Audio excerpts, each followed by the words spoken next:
Good evening. It is exactly 1900 hours, so you already know it's time for the Sky Forum. Lusaka, Livingston, Choma, Zimba, Monza, Copperbelt, and the rest of the world. I hope you're ready. If you're listening to us via Radio Garden, good evening. I don't know, or good morning, or good afternoon, depending on which part of the world you are. But for the rest of Zambia, good evening. Tonight, we turn the spotlight on the watchdog itself. It's election season, that's no secret, and radio stations can be fined, suspended, or even summoned for content aired on its frequency. But at the same time, social media pages, podcasts, YouTube channels, TikTok commentators, and anonymous online influencers are shaping political opinions daily, often without any regulatory oversight. So here's the question. Is the IBA regulating the media landscape of today or policing the media landscape of yesterday? Joining us tonight is the Director General of the Independent Broadcasting Authority, Mr. Webster Malido. And may I please also say that tonight is going to be a little bit different. We are not going to be taking any calls. This is more a discussion for clarity. It's a discussion where we understand, not argue or discuss where our rights begin or end, but rather we get more clarity as to what our responsibilities are as a media house and as citizens. Mr. Malido, welcome to the show. Thank you so much. It's a pleasure to be here. Thank you for taking the time to come and have this conversation with us. I think a lot of people have been eager to hear from somebody from the IBA as to, you know, where are we supposed to draw the line. So I'm very, very honored to have you on the show tonight. Absolutely. Looking forward to the discussion. All right. Well, I hope you're ready, because I want us to be candid and open and as clear as possible, because I believe that the people of Zambia truly they deserve to know the truth and to also make informed decisions, no matter what they do in terms of posting online or telling a story, retelling a story. So let me start here. How do you respond to critics who say that the IBA has become more visible when disciplining media houses than when defending media freedom? Yes. So I think we understand that perception. Because in most cases, sometimes we get into the spotlight when we have taken action that borders on matters of compliance or breaches by our licensees or the broadcast stations that we regulate. And so it is not surprising that we are currently under the spotlight following our issuance of guidelines in terms of coverage of elections. And I think recently there has been an issue around allegedly the IBA banning political songs, which we have not done. And I think we've been clarifying that, including also allegedly that the authority has banned opinion polls related to elections. So there has been, I would say, unfortunately, some element of misinformation, whether that is deliberate, calculated, or just innocent mistakes in reporting. It remains, for the public to judge. All we can say is that we are here to serve the public interest. And we understand also sometimes that perhaps there could be perception that there is some element of regulatory overreach on our side. But actually, the IBA, as you know, is the statutory body that regulates the broadcasting industry in Zambia. Therefore, it means that we draw our functions from the law, which is the IBA Act number 17 of 2002, which has been amended twice, to 2010 and 2017. Now, some of the functions, the critical functions include us issuing licenses to those who want to undertake broadcasting services, including here where we are at Sky FM. Absolutely. We have a license. You have a license, yes. And it's IBA who issues that. Absolutely. And then also we set regulations, regulations that guide on how the broadcast industry should undertake its work. That also includes setting standards and guidelines. And recently we issued guidelines on election reporting. And this is in line with the Constitution, correct? This is in line with the Act, our Act, yes. the IBA Act. Absolutely. But So I would say, well, so the IBA is the act that regulates us, that allows us to regulate the industry. We also have one of our function is to regulate content standards. So we agree when you get the license as Sky FM, there are certain standards that we agree to with you as the broadcaster in terms of programming, content standards. You understand, the type of content that will not allow obscene content, for instance, will not allow hate speech, things like that, content that can compromise our national security. So we come in also for the public interest. The IBA also deals with complaints.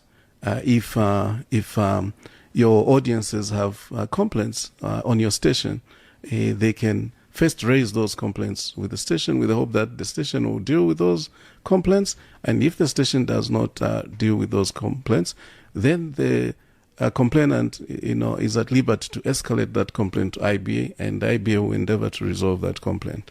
And so these are some of our functions. So they are derived. The work that we do is on the basis of the IBA Act. The Constitution guarantees freedom of expression and freedom of the media, yet many broadcasters still argue that regulation sometimes feels more like control than a platform, rather than protection. So where should the lines be drawn between protecting the public from harmful content and allowing journalists to ask uncomfortable questions that those in power may not like, for example? Well, look, it's a fair question.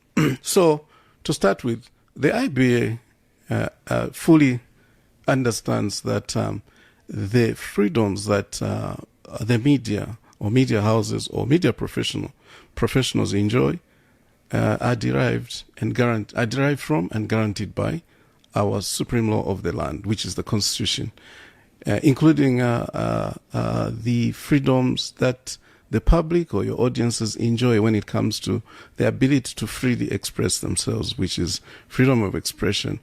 All those freedoms are guaranteed by our Constitution, and the authority fully respects that. And there is no way that we can override those rights or supersede those rights in our work. And also, in addition, the IBA does actually encourage its licensees, the broadcast stations, to develop their own in-house editorial policies so that they can further, enhance their work when it comes to editorial standards on their own, without the IDA dictating, how they should conduct their editorial activities. So we actually actively and proactively encourage all our licenses to develop their own in-house editorial policies to guide, so that even as they continue to enjoy their freedoms, they also understand, some of the, I think, boundaries when it comes to where the responsibility comes in. So your media professionals continue to enjoy their creative freedoms, right? At the same time, we're saying, where we see that there is a public interest, and so you are providing yourselves to be platforms for obscene content, for content that borders on hate, content that could compromise our national security, content that could erode our national values and cultures. Then those issues become matters of public interest. Then that's where we, as the authority, then come in to say, look, continue to enjoy your creative freedom, your media freedom. At the same time, please, can we make sure that we are also protecting matters of public interest? And so I guess it's just a question of saying, these are your freedoms, but they are not limitless, right? Yes. Yes. And also, the IBA has the authority and mandate to have a say on the content type. But the IBA also cannot be extreme and be too prescriptive to say, just do this type of content and all. No, we will not do that.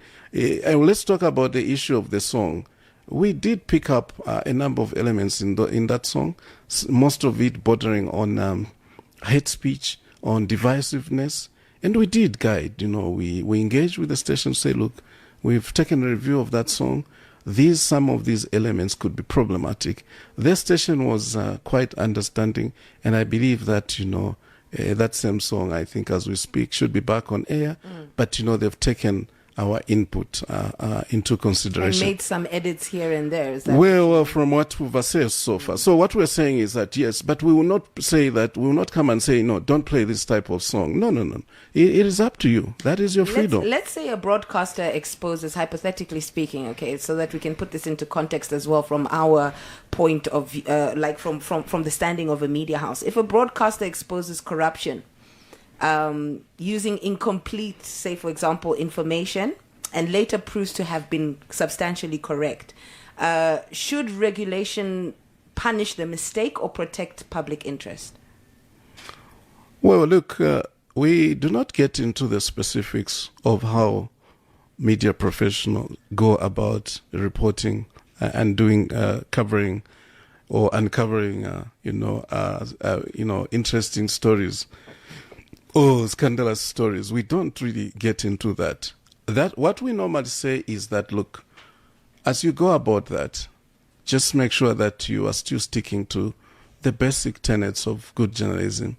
Fact-checking, information verification, and now we've got the ATI Act, the Access to Information Right Act. And so if that hypothetical example you gave, involves, a public official, then I think you have now an opportunity actually to ask for more information from official sources, and so that you can cover yourselves also. Because if you get it wrong again, then you start to border on matters of possible litigation against you, the media house that ran that article. But so what we're saying is that we don't involve ourselves really into the editorial specifics or how you should go about. Our interest really is in the standards that we set to say, by all means, and you see that even the guidelines that we've given around elections, they are specific to certain areas. Please do not allow content that borders on hate speech, on vices like tribalism, Those are the things that we recently pointed out in the song that we are speaking to. So, but we will not come and tell you how you go about doing your editorial or reportorial work. When it comes to, like, for example, the song you spoke about, and even just us journalists, we have a platform where it's easy for you to detect where hate speech, for example, would be coming from. You trace this back to our radio stations or back to our social media platforms. But, Director, millions of Zambians now get their news from Facebook, TikTok, WhatsApp, podcasts, and YouTube. Many of these platforms command larger audiences than some licensed broadcasters like ourselves. How can it be justified that, for example, a radio station or a public figure faces penalties while an anonymous online influencer can spread for example, election misinformation or hate speech to hundreds of thousands without consequences? Well, so currently, under the current IBA Act, we do not have oversight to regulate online broadcasting or online related media activities. That's what I would say. However, in December last year, the president did sign the new Repeal and Replacement Act, number 25 of 2025. It is yet to become operational. Once it becomes our new law as a regulator, then we'll have the ability to create a framework to regulate some of the online broadcasting, including some of the streaming broadcasting services. But as it is now, we do not. What we are saying to our licensees who are traditional broadcasters, like here where we are at Sky FM, is that,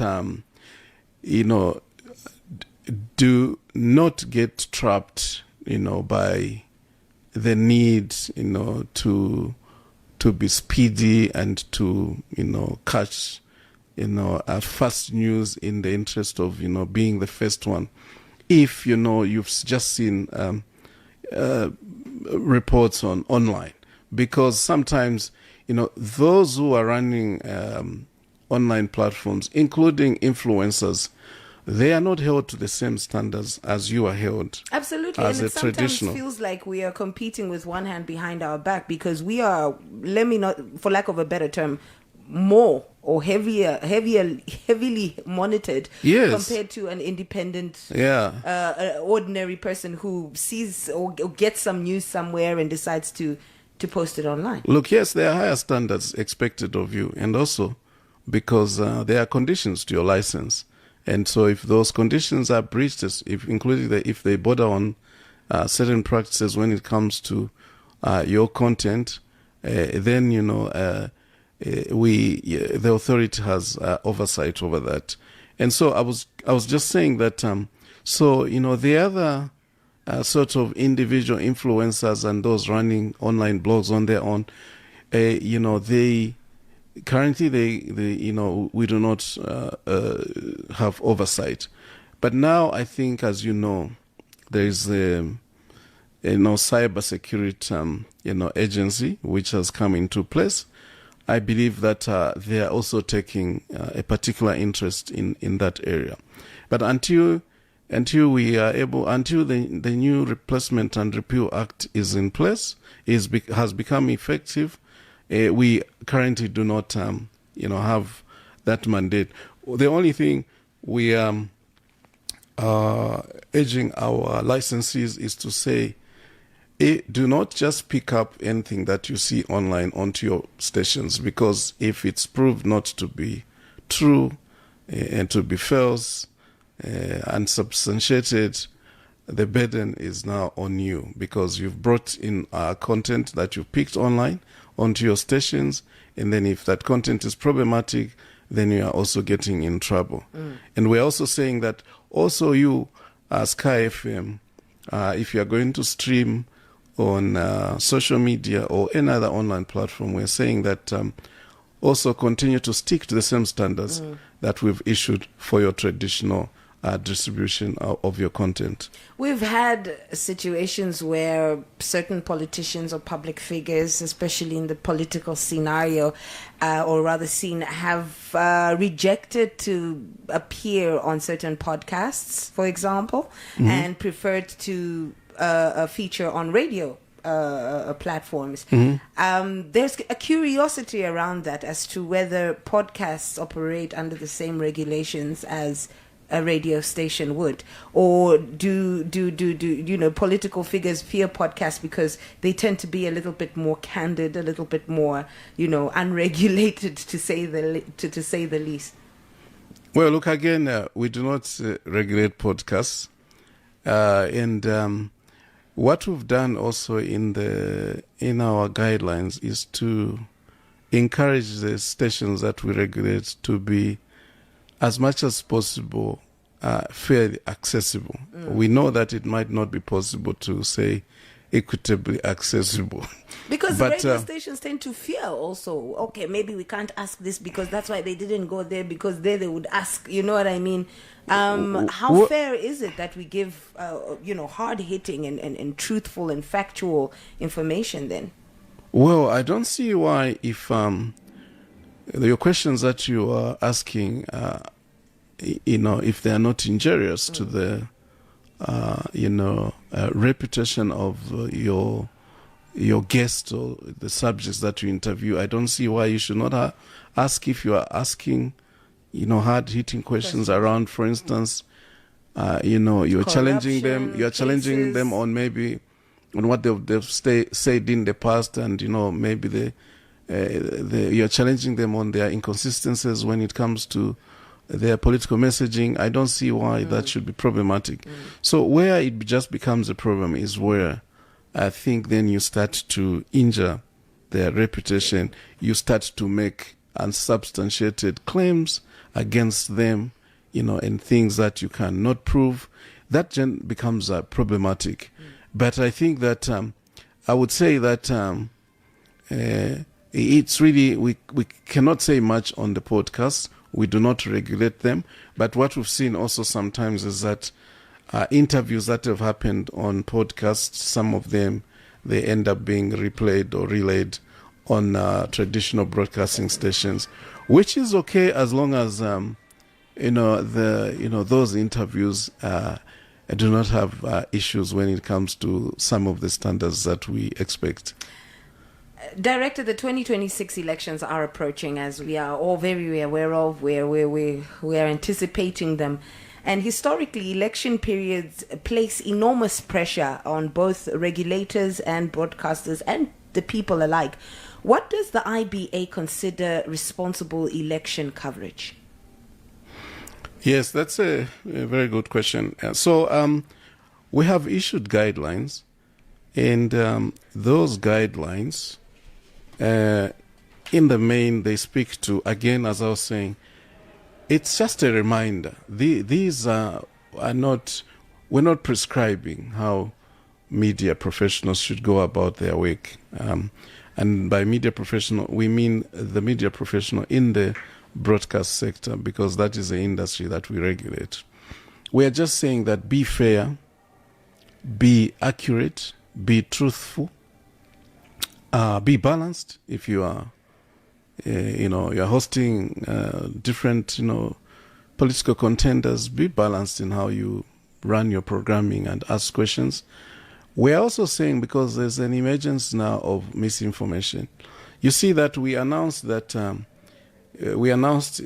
last week that one of the guidelines we issued was to say, by all means, feel free to report on opinion polls, or you can conduct your own opinion polls as media houses. But as you do that, be transparent. What did the other media outlets do? IBA bans opinion polls. We gave guidance on that song, the same song we've been talking about. We gave guidance on what needed to be reviewed. Then the whole IBA bans opposition song. IBA bans political songs. First of all, we do not regulate the music industry, so how do we ban songs? So I mean, even it defeats logic, even to think about that. So we have said that also basic things like those that are related to the Electoral Process Act number 35 of 2016, which also includes the Code of Conduct, and that Code of Conduct also speaks to how media is expected to conduct itself when covering elections. So, for instance, on election day, the law says that you should not cover campaign-related content on voting day itself, right? But before voting day, you can cover as much. Yeah, you can. Yeah, from different. Yes, you can. So we are saying all those things. Just observe the law. Yeah, so you stay out of trouble. And then we are also saying, reporting on results. It's very important that you verify, because of misinformation. Verify. There are verification methods now.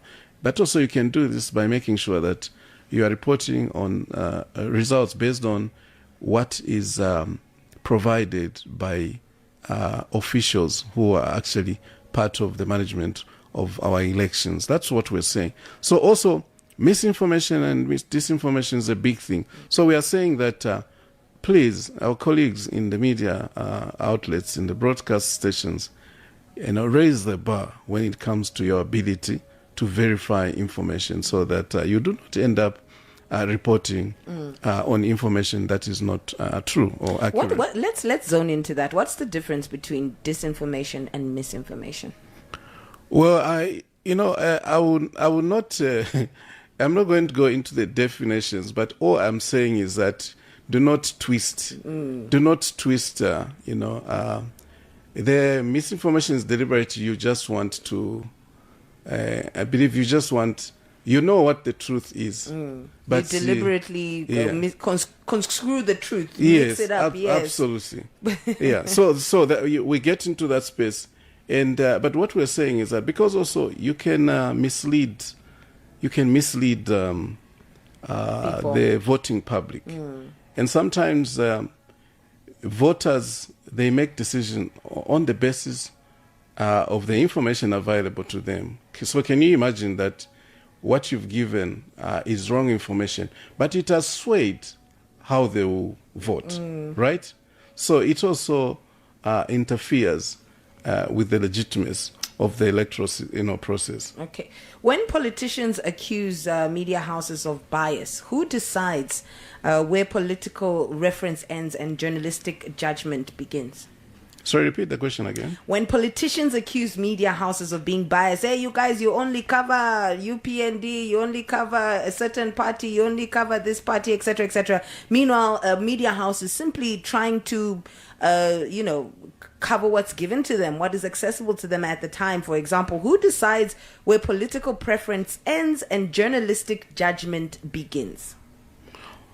Well, it's a difficult one because even as a regulator, so we can say that be accessible to all political contenders and all political parties. Sometimes we also get the feedback from the stations themselves to say that they do openly invite everyone, and sometimes other politicians decide not to. I'll give you an example, Director. To feature. Sorry to cut you there, but I'll give you a perfect example just to put it a little bit into context, even for our listeners.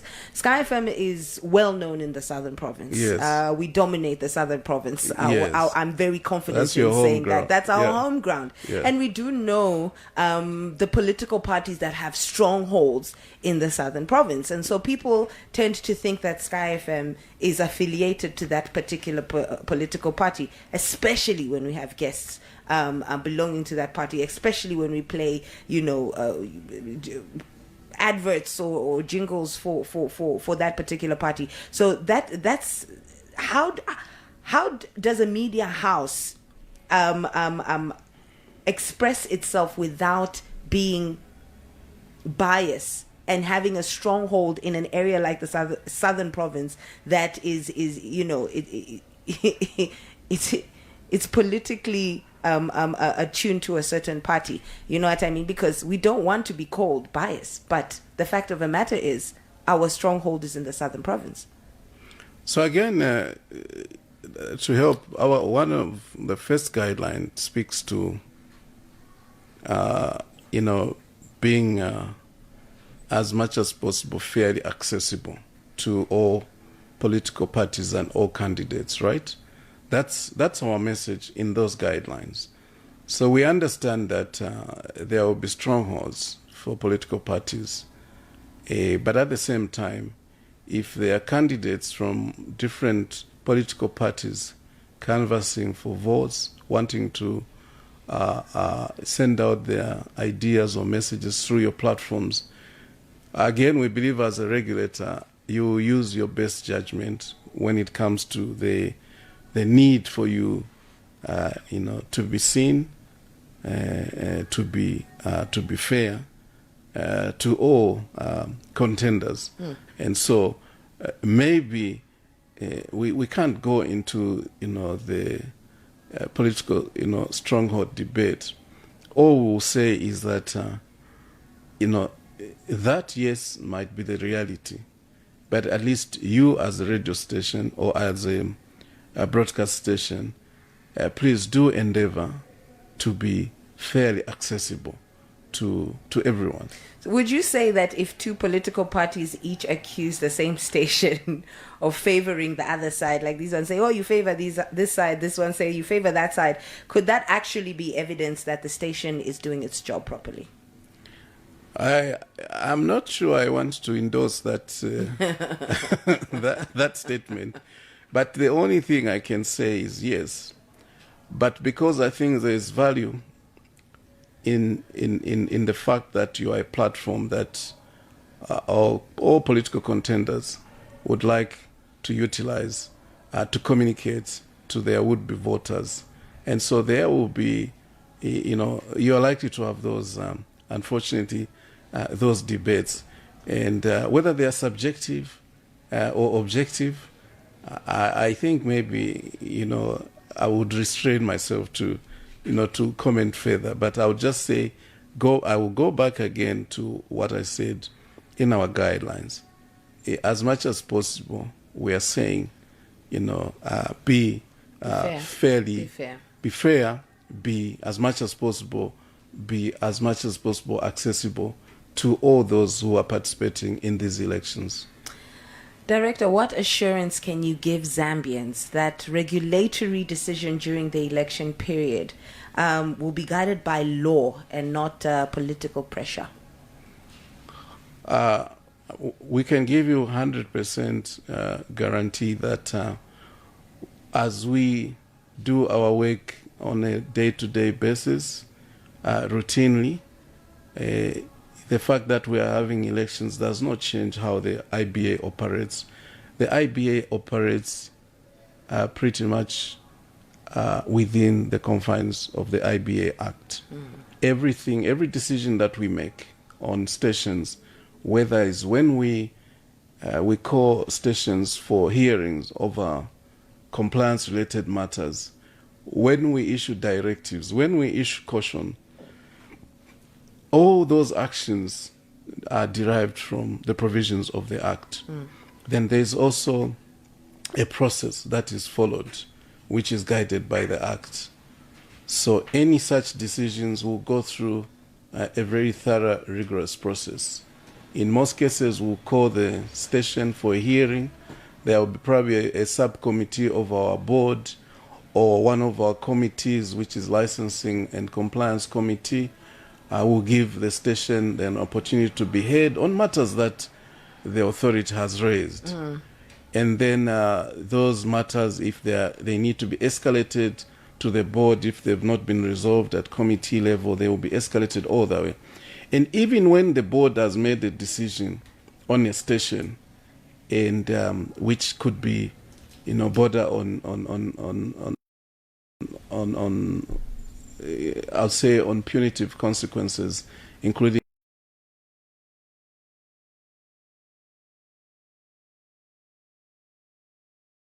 maybe suspension or cancellation of the operating license. The station also still has, an opportunity and avenue to appeal through to the office, of the minister, and so we can guarantee. All we can say is that even as we are in this election season, as the authority will continue to be guided to make sure that our work continues to be guided by the provisions of the Act and not by, influence from political any pressure. other, So I would say, yes, we will continue to be guided by law because that is really, how we do our work. Yes. I want us to talk a little bit about how far the media can go. Because like we've talked about being fair, we've talked about the issue of, our independent journalists who post stories on their social media, whether it's verified or not. And they also have a substantial reach as well. Yes. But many journalists argue that fear of sanctions can create a lot of self-censorship. And I touched on that a little bit, where you say, okay, fine, we're regulated. There's certain questions we can't ask or can ask. It is a reality for us journalists. Can a broadcaster aggressively challenge government truly in Zambia today? Can a broadcaster aggressively challenge government decisions without risking regulatory consequences, and boldly so, not just asking the question, but actually challenge them without risking consequences? Challenging or the government on what? On what kind of Decisions, matters? just decisions that they make, a bill that has been passed. But I believe that happens already, right? There's been a lot of debate on recent legislative processes, right? But how much criticism of public officials and government is too much criticism? Again, that is outside our space. So all we say because we've seen people get arrested for statements that you like, that's not something that someone should be arrested for. So on our side, what we emphasize is that to our licensees is, as you go about doing your work, do it within the law.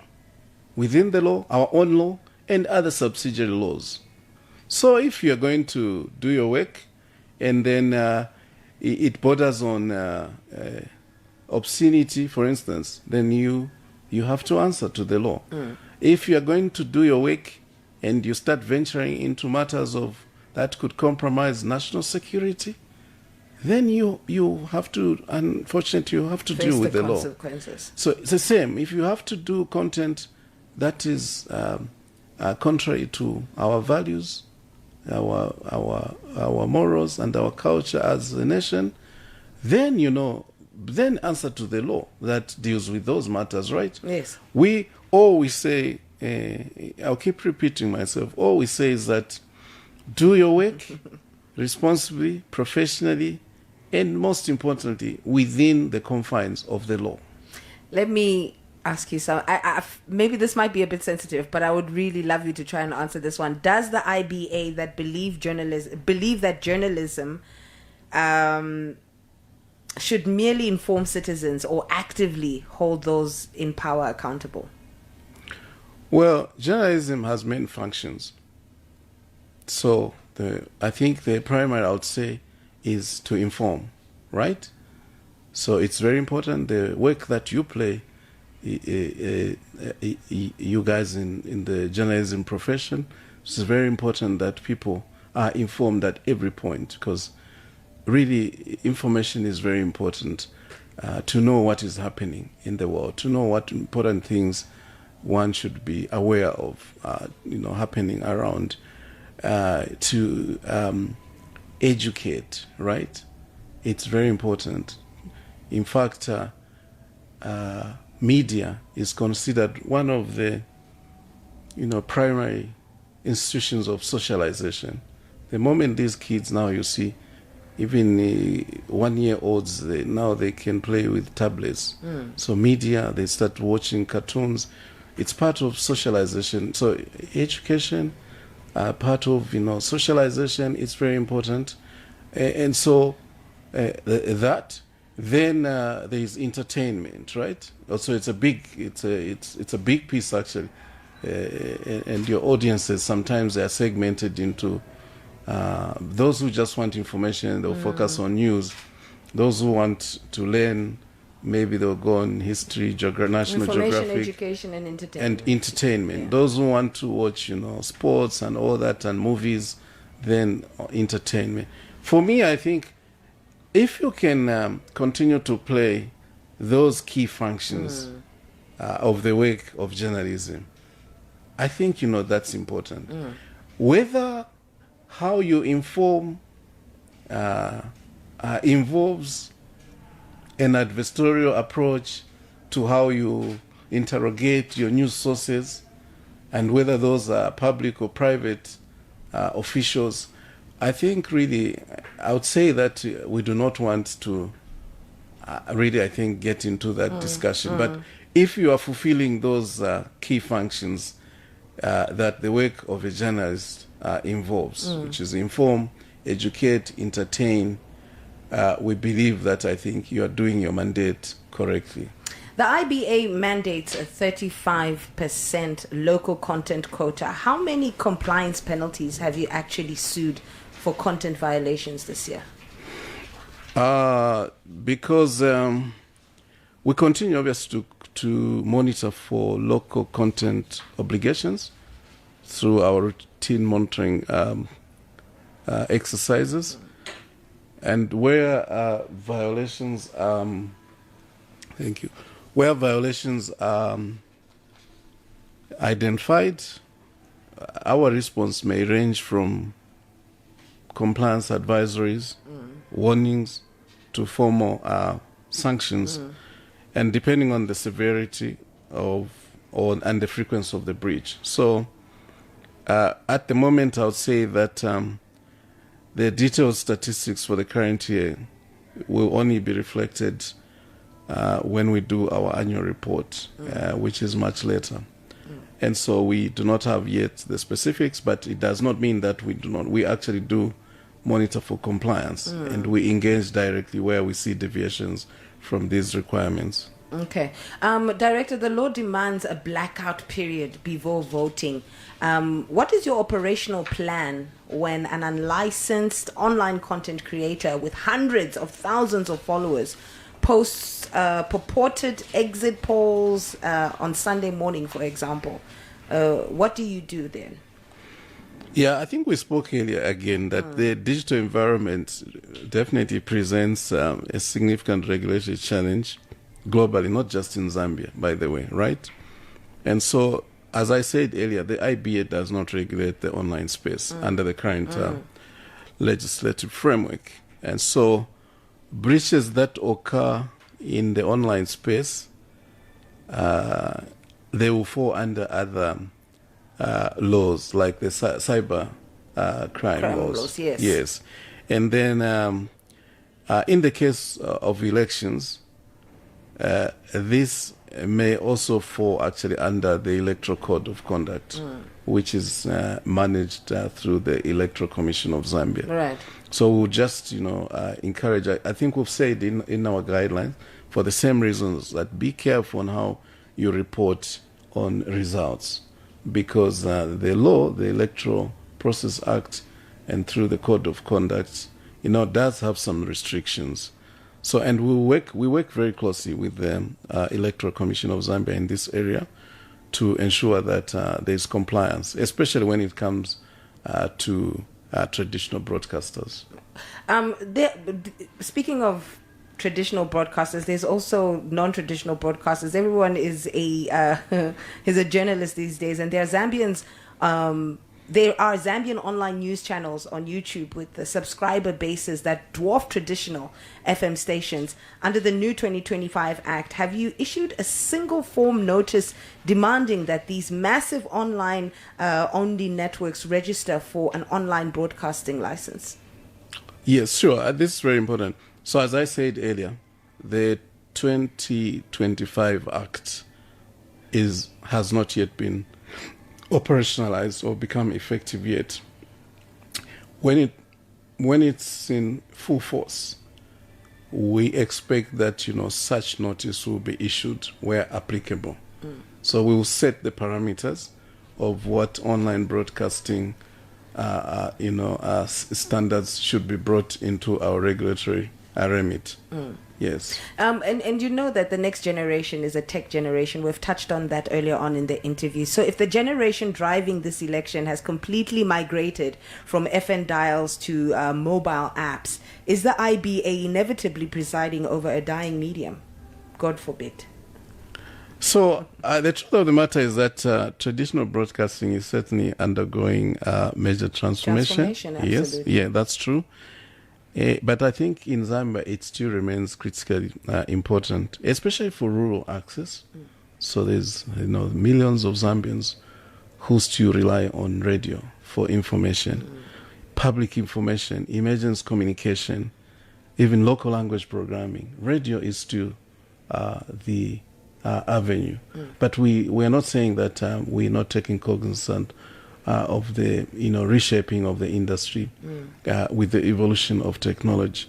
So I think what we can say is that what is changing is not the need for regulation, but the nature of the platforms for transmission. Because even you, Sky FM, you are on other platforms. You can be reached globally, right? Because you're on apps, right? Absolutely. So your distribution channels have gone beyond just frequency, FM frequency. And so the regulation, what we're trying to do is, stay, much at pace with the industry. But this is why we brought in also the element of online broadcasting regulation, because then I think that will give us a framework to be able to look at how we can regulate, from a digital side of things. We also recognize that the future of media is increasingly digital, mobile, and on demand.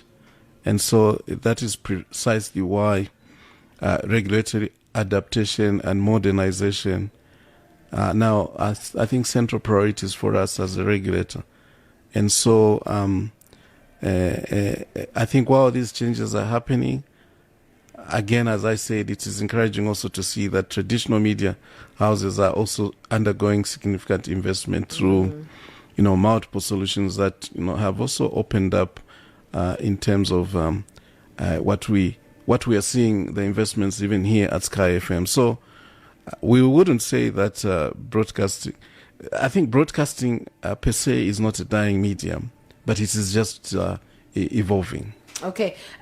Here on Sky FM, we have, like obviously the Sky Forum. We do this show every day, Monday to Friday, 19 to 20 hours. And sometimes we have discussions where we open the phone lines. Well, most of the times we have discussions where we open the phone lines and we allow our callers to weigh in on the subjects and the topics that we're talking about on that day. If a random caller makes a defamatory station, the station is liable. If a political candidate says the exact same thing live from a campaign rally, the station is often shielded or ignored. Explain that regulatory, some would say a double standard, to a first-time voter. So I just to be clear, you're saying that the standards are for being sticking to the rules of coming to your platform are different for random callers. For political candidates or political figures compared to the people, random callers, they'll call in and say something, the station is liable. A political figure will come in, say the same thing, all of a sudden it's okay. I'm not understanding how possible that would be, because if a politician comes here and say obscenities, do you mean that they should get away? Absolutely not. No, but it's the law. What we also say that, in fact, we say even as part of our guidelines that even when you host guests, whether they are political contenders, they are participating in elections, or even people who call in, raise the bar in terms of what can be said or what cannot be said. There, we have in the past also issued, certain guidance or directives to stations where we have seen that some of the guests, what has been said is maybe unsubstantiated claims. I don't think that you can allow this politician A to make unsubstantiated claims against politician B just because they're a politician. I don't think that that is how it works. So the same way that you will not allow even what you call a random caller to also come and verbalize obscenities here, verbalize hate content. In short, what we're saying is that the rules apply for everybody. It doesn't matter if you're a caller or you're a politician or yes. The rules apply for everyone, from the journalist to the caller to the interviewer. And we have seen even we have seen in its public knowledge where some politicians, they have used hate speech, right? We have seen, right? They have had to, I think we have seen cases where they've had to answer to the law. And we have seen even other individuals who have found themselves around issues of, cyber crime when it comes to hate speech. And they've gone before the law. And so we're saying, as a regulator, we think that that shouldn't arise. Absolutely. Because if you come and you're a politician, you utter hate speech and tribalist based talk, it doesn't matter. I think you should also be made to answer. Yeah, because I think that's what people want as well. They want to see fairness across the board. If it's not okay for the people, it shouldn't be okay for the politicians as well. And that's what we are saying even to the stations, that do not allow your stations to be avenues for, hate speech, tribalism. It does not matter who is coming to say those things on your stations. It does not matter who they are. Director, we are months away from the general elections, as we keep emphasizing. Are you able to give me 3 concrete deliverables that the IBA will execute to guarantee a level media playing field before polling day? not assessments, not consultations. What will be done and by when?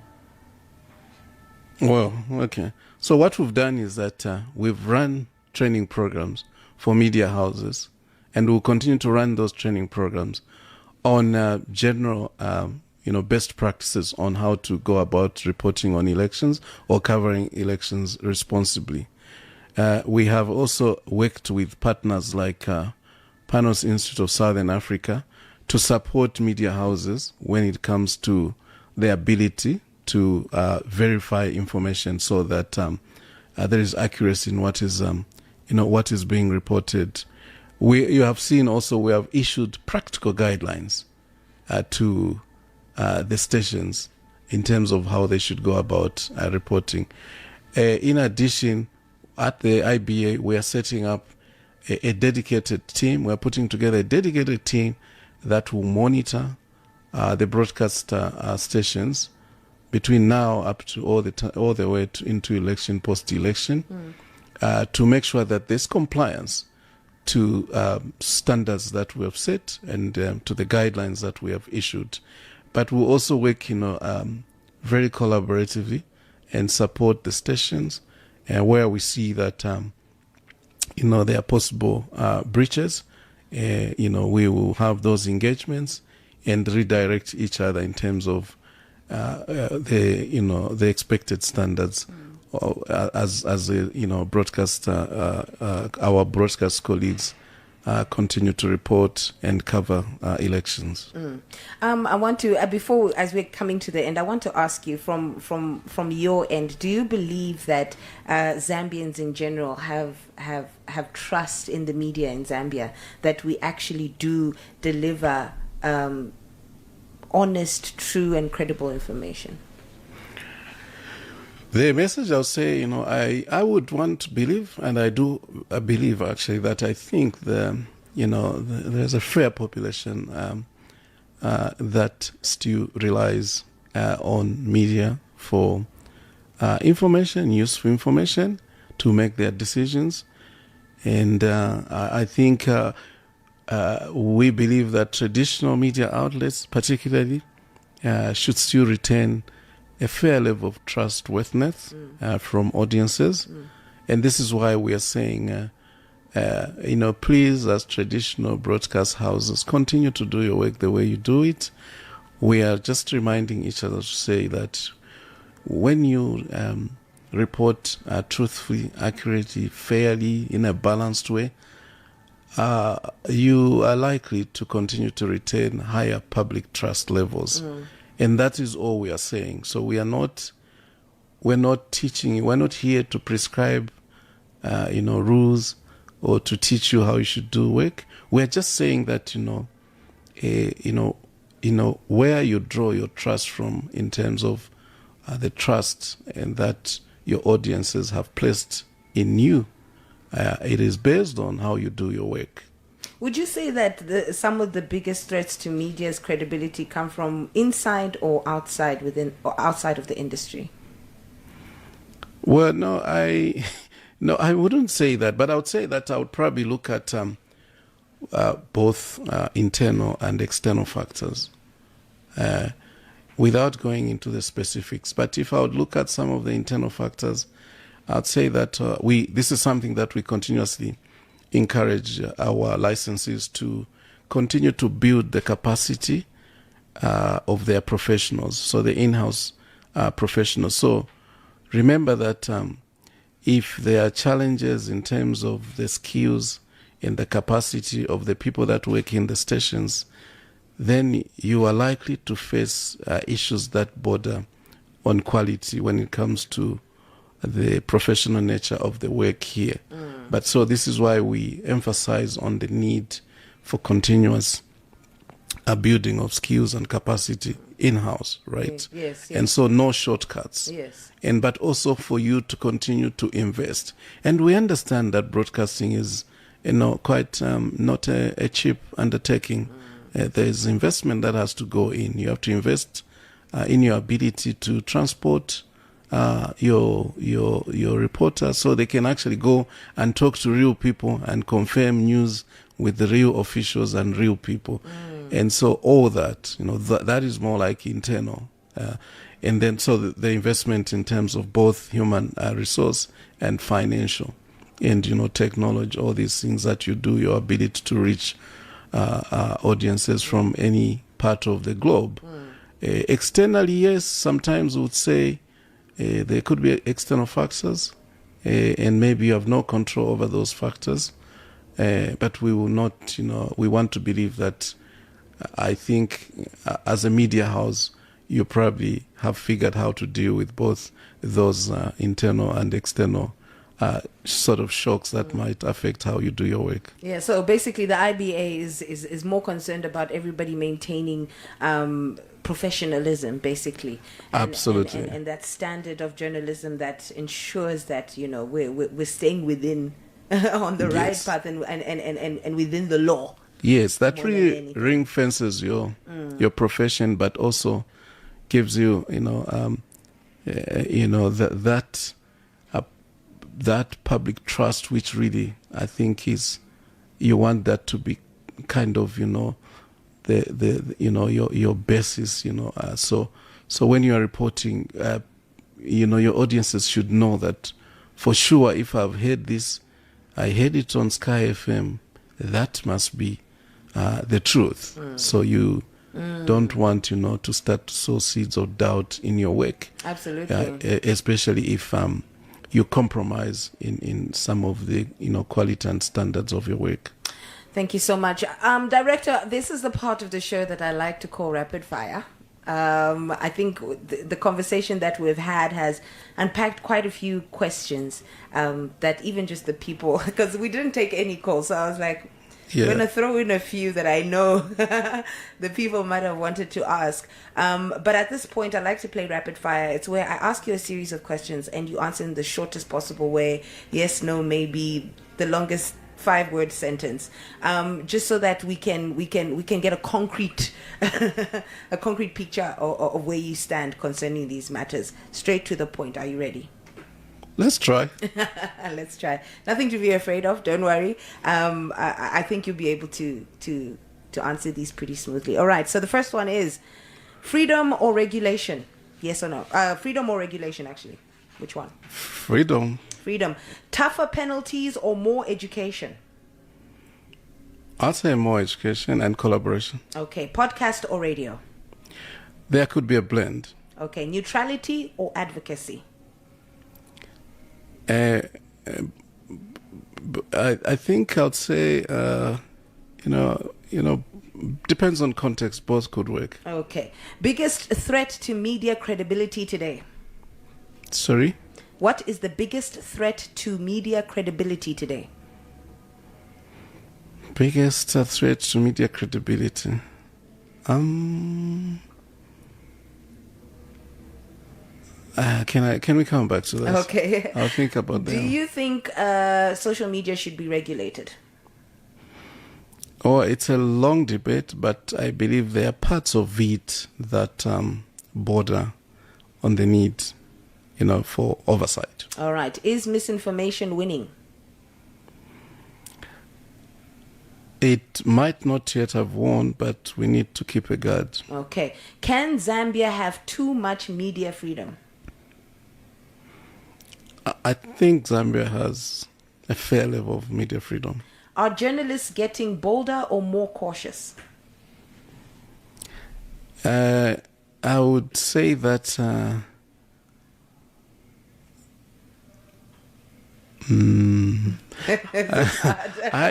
don't want to offend the profession. No, absolutely. But please be honest, because even us, we need to know where we need to step up our game. Are we becoming bolder or more cautious?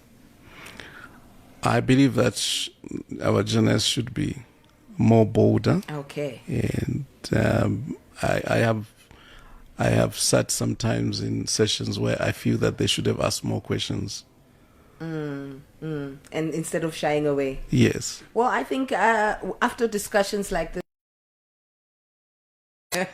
You're not deforming anybody's Yeah, character. yes, do You're it in not the law. misinforming. Do it within Yeah, the law. yes. Go for it, but do it within the law. Yes. And what happens if we are within the law and we know that we're within the law, but we're being intimidated to be quiet, because that still happens? Well, I believe you also have professional bodies that should make sure that you feel protected. Yes. Okay. No, you heard it here. It has been the Sky Forum. We've been talking to the Director General of the IBA, that is the Independent Broadcasting Authority, the IBA, and his name is Mr. Webster Malido, and we've had this conversation, and for me it has been very transformative, because sometimes you just don't know where your lines begin and where they end as a journalist, especially in Zambia, and especially during a time like this where we're heading towards the 2026 elections. So thank you very much, sir, for clarifying for us. And I don't know, before you go, could you elaborate just a little bit about these trainings that you're giving journalists on how to conduct the elections and get information about the elections and report about the elections? Yes, so it's part of our capacity building for election reporting. We ran the first training in Choma in March. I think we had a representative from Sky FM. Right. We are planning to run one in Lusaka and possibly on the Copper Belt. The idea is to cover all our broadcast stations. So we only covered about 60. So we still have a couple of more, many more Yes. that we need to touch. Yes. And then, but we will communicate directly with the station managers. Yes. When those training programs are ready. We believe that I think we can train more, especially in Lusaka, the ones that will run here, where there's concentration of our licenses. We'll do the same for the Copper Belt, where there's also quite a fair concentration of broadcast stations there as well. And these trained journalists will be the ones covering the elections. They will know how to do it, how to go about it, or it'll be open to everyone, whether they trained or not. So we just asked the station manager to send one or two representatives from the station. But they're trained on just some of the best practices of reporting on elections. Okay. Yes. Mr. Milado, thank you very much. Malido, sorry, thank you very much for joining us one more time, and I hope you have yourself a wonderful evening. Thank you. It's been a pleasure here. And I know the pressure is on going towards elections. I wish you all the best. I need that. Thank you. Thank you very much. Thank you. Tonight's discussion is bigger than radio, television, podcasts, or social media. It's about who shapes public opinion, who decides the limits of public debate, and whether our laws are keeping peace with technology. As Zambia heads towards a critical election, the challenge is clear. How do we protect freedom without inviting chaos? And how do we regulate responsibility without silencing the very voices democracy depends on? We've had Mr. Webster Malido, Director General of the Independent Broadcasting Authority, with us today. Again, we just want to say thank you so much to him and the IBA for coming and explaining to us really what our rights and responsibilities are, not just as a media house, but as citizens of Zambia who love the news and are part of the conversation on media platforms. This has been the Sky Forum. Don't you dare go anywhere. We still have more coming your way.